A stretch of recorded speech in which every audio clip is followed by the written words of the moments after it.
Hello guys and welcome back to the channel. In today's video, I'm going to show you how to turn on guided access on your iPhone.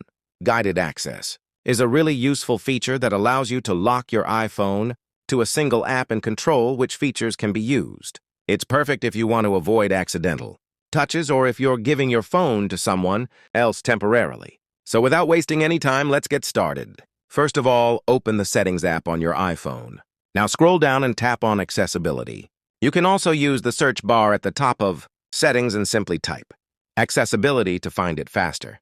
Once you are inside Accessibility, scroll down all the way until you find Guided Access and tap on it. Now you'll see the Guided Access option at the top. Simply toggle it on to enable the feature. After enabling it, you can also tap on Passcode settings to set a passcode for guided access or use Face ID and Touch ID for easier access. Whenever you want to start guided access inside an app, just open the app and press the side button or home button 3 times, depending on your iPhone model.